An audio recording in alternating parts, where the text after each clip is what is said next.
मचा लेरिबा मतमसिदना हेना बिशोना थोबिबु थवोइदबा अवोइबिदबा हेंगलगे नोंमता नेना ताना वारी सानबा फंगलमदे थबक ngन्न काखिने नुमिदांग युथा हलकने थोबिदी मनिमनसु इंथोकपि मपुरोइबनसु थवोइबिदा वाखल पथादबदी नोंम नोंमगे असुम हेंगलई बिशो मचाबुदी नुंसिजे लूना तौजे अदुबु थोबिददी वा ngangningum ngangningdabagum hainadaba matau utuna thoibibu hena maisa hapiri numidangi matamne thoibina da ngasidi wari imta sanase kai wari no ai ware tummage da nang aingonda warouba nungaitaba leibado sengna karino haibiyu aige asoibado takpiyu ai semtoksage बिशोनाइरे नंग वायाम ngangningब्रा हा नंग याम ngangningdi ngangौरो assume नाइरमलगा मोन पुरगा सोफादा तुमखि थोइबी उपाय लेता चिंथरकलिबा मपीदो तैथोक्तुना इसीसिन तुमलिबा मचानुपीबु यंगजरे Imangi इबेमा नंगसु नमाइगुमना लाइबक थीबिदी ओइरकनुको इचागी आसादने इमाना ngasi awasaina kaya khangduni hinglibase amuksu ningsingduna momo nokjare haukhra wari kya bu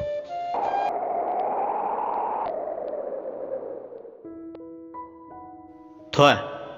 icha thoiga wari imta sanagese nang tumi layu papa papa kore tu mama dagidi isa ne na nuksidore ne kamai tawni sidi aigi thoi nuksibi nang boina punsigi mirai roi adubu thangnaba mikupta momo noklamba mino mikup amada pirangna mo sinke mapurobagi minungsi miyeng makhada momo nokna hingjaramane ngasi mapuroibana mirai rakpa mikup sidadi hingningबगे आशा मांगलकले वाखन्ना लाहल्लबी थोइबी नोंगता हराउना नोकपो फंगजद्रबी महाकी मफमदा ईश्वरना करी अनौबा चांगिंग अमुक तौबीरिबा मतमनसु हौखिबना मसातोइसु चही फारकले यामनसु नुक्सी अंगांग ओइबदा मीना नुक्सीबा गुनतना योमले मबोकसु मसुबुदी नुक्सीबा अदुमक फाउजे अदुबु ममोबुदी इया यानिंगबगी mummy Udra हाइनबले थमोइदा हिनखिद्रबा नुक्सीखिदबसे नुक्सीबा पाक हेक पोकपा ngamde हाइना मनिमगी नुक्सी Eric नोंमदी फंगलकनी खंदुना Thoibi अखांग खनबी लेबाक लेगुम खांगदुना हिंगली मचागी आसादा मचागी कुमैदा अवाबा कयासु काउथोक्सबुगुम चिंबालदा मोमो नोक्सरी बिसोसु मागी थबकी मतांगदा ममानबसिंगी मरकता मुकनाबा यत्नबा कया थोरकले वखल साबना लैताना लैबा ngamnaktre मागी नुपीदसु सेगा Maiga तानबसु तौरुद्रे करिगिबु असुक्थिना वारौरिबा हाइबसु कनानासु खंबा ngamte असिगुम्बा थौदो कयासिना युदा ताइनादुना अवाबा पोथानबा होनारकले ताइनाफम खंद्रगा थोइबिदा हेक ताइनाबिरि हाइनबले नुपीदी मपुरोइबसिंगना वारअबा ताइनाफम खंगक्त्रबा मिकुप्ता मागी नुपी ओइबिसिंगदा हेक ताइनाबि थोइबी फनथीना चैरबसु nganglabasु नोंगता सावरुदे मराइबकिनी खंदुना वारौजबा नतना निंगोलबिसिंगना वारकलबा मतमदा ममा मपा मपुंग मपासिंगी मफमदा वाकचदुना इचलगिदमक इचेगिदमक आई लेरि हाइना चोंथोकपि नकनबा कनासु लैतबना महाकपु उसितपिदबसु हेलिबनिको खन्ना निंदा तौजरी असेंगबमकनी निंगोलगी मपाम हाइबसे लैत्रबदी याम तो सोन मानसोले करिगुम्बा कांदा यामना तोंदहले मिरोनगा लैजदबगा याम वाना थोइबी चाकुमदा चाक थोंगले अपिकु मचादुबुना मनाक्ता फम थादुना सानाले अंगांग अदु मबुक लामदुना कपै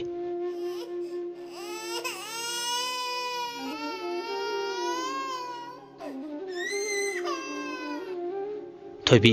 मखुद थादोꯛꯄꯁꯨ यादा चाकतो चेंग सुजन्नब कन्ना होनाजरी मेमचा मागी कादगी लाउरे हे थोइबी अंगांग दो कोफलकनुको याम तानिंगदे थोइबी अदुमक तुमिन्ना लेरे खुमलबसु तौदे ममितगी मपीति लेप लेतना तारकले मचाबु मथादा पंखतुना कप्तन होनाजरी मेमचा इशौ लांगले मेमा वाना चाथोउरगा हंजलकपजिदा ngak pothagi tawbse yaroi dobuni ho leijaningdre yumsida momba change thoibi darasunu matagum ngangsekle samas malingduna paliba miyoi kanglumne samasigi manungda makhal matel kyagi miyoni pulliba miyamsigi manungda migi yumgi fibam tadraga tanjangaiba yum kaina bisinba kaya su yauribani do masigi marakta अफबसु याउदबनि नते अफब फतब क्या पुनसिन्दुना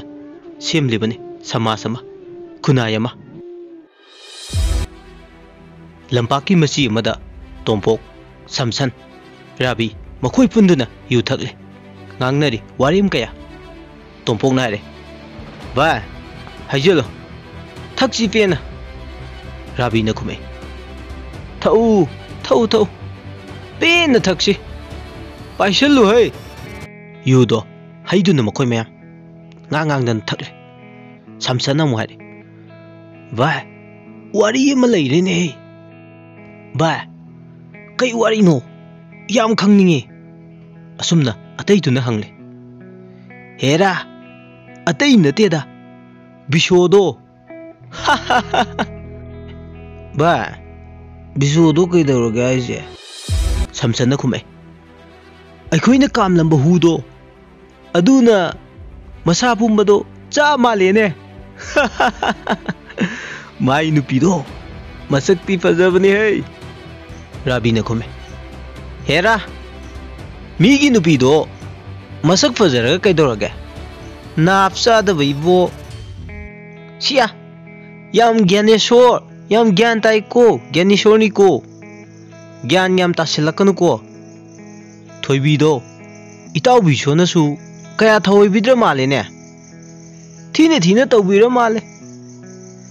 अखोइना who काखिब नुमितुदगी मोई ने मेमचानसु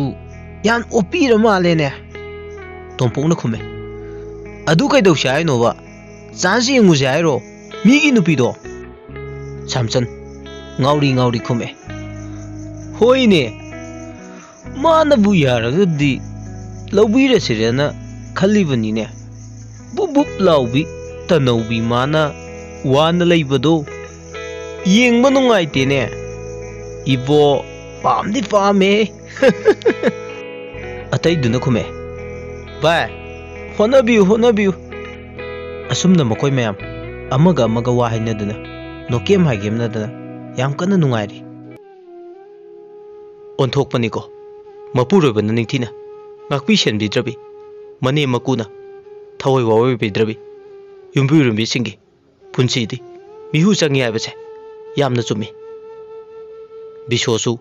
nungtigi yu thaktuna thoibida khanaba hobibana maki hainabi oiragli adubu thoibidi mapurobana phubibagi chaifam nairabasu amadi manemgi michaina koktakta braja tabagum thoklabasu mahak नोंगता हंकना खुमलुबसु ngamlude mahaki punsibu ninda chaujaba ishorda wakatjaba waraujaba natana mahak yum adudagi tanthok pireklabadi kanagi thongjindano mahakna leplukadaba khanduna wakal punamak phathajari tholakani thajarude nongmata makhoi hinigi nungsili punna chena punkhirba kisi adubu thajadaba kayana thoibigi mafamdadi थाजब ओलक्तुना हेना मैसा पीरी थमोइद चागले ओमदुना मैसा कयाना वाकतपमसु लैता हिंगली नोंगदमना नैथतपिरबि पुंची अमा ओइना मचागिदमक्तदि ममान हेना वाजे पुमनमक्तगी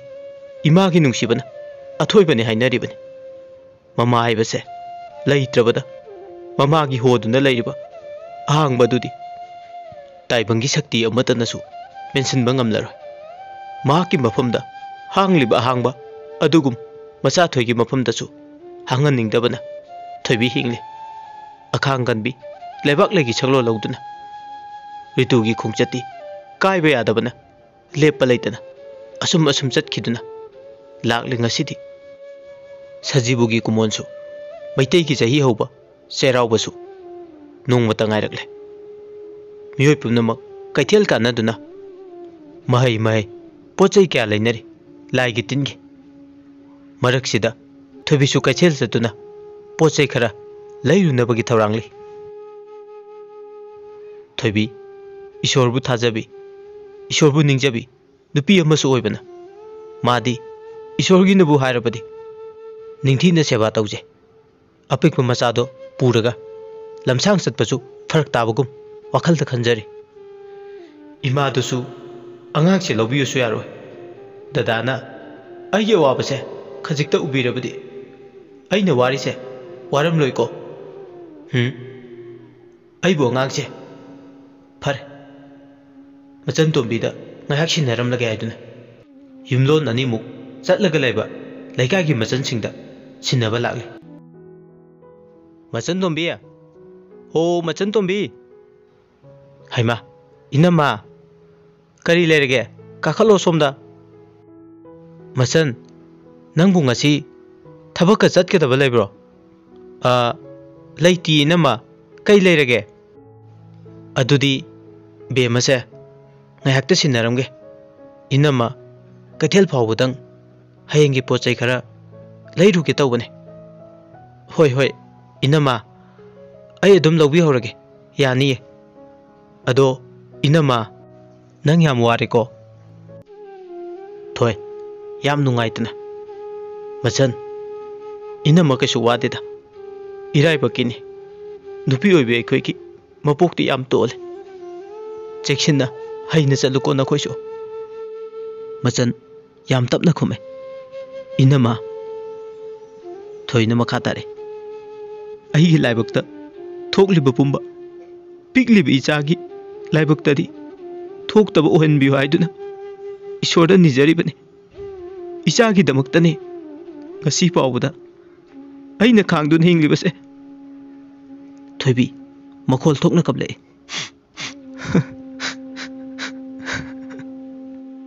इनमा तो से कपनो बसे इनमगुमना अखांग कनबिदी अतांग मने ngasi gi malem sida फरे enum चलुकी ngana sat halakna batawge haidi haidi inama thengbu thengani halakpudadi matam se ai hore nangani da sat lairaga inama thuna lake phi sabagi langsu laitra khara lawrak tar yar adu su lawrake tawne icha thoi se nene ga ngak lairamuko wa saiduna masabu manam nambi machanna abe ma lao nene da se yare thoibi kari karamba wakal degi no abdi khangte macha thoibu amuk hana uba phanglaroi dawagi matawgu nungsi ne ingjaram laga mayumda loisiluna ba lagle icham chamjaba pijena leiteng labasu thoibi magi phajabadi mayeng tabu ko bolete hen dum chamna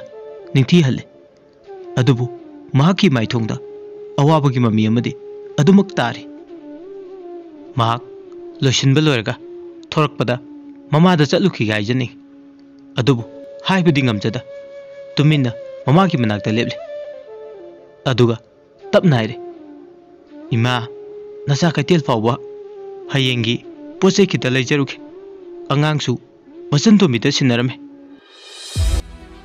memcha sukto gaire nangna chatpabu aingona mu hairiro chatpagi chatpa yumse sadoktuna chatkrabadi wai hek sangadobuni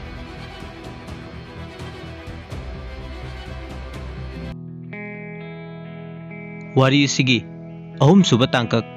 matang asida losinjare wari sibu tabiribu khutimakna somgi apam pam dadu comment da thambiramu amadi nuksibiduna wari sibu ꯃꯌꯥꯝꯗ ꯌꯧꯍꯟꯕꯤꯌꯨ, share ꯇꯧꯕꯤꯌꯨ, ꯑꯃꯗꯤ like ꯇꯧꯕ ꯀꯥꯎꯕꯤꯒꯅꯨ꯫ ꯄꯨꯝꯅꯃꯛꯄꯨ ꯑꯃꯨꯛꯀ ꯍꯟꯅ ꯈꯨꯔꯨꯝꯖꯔꯤ꯫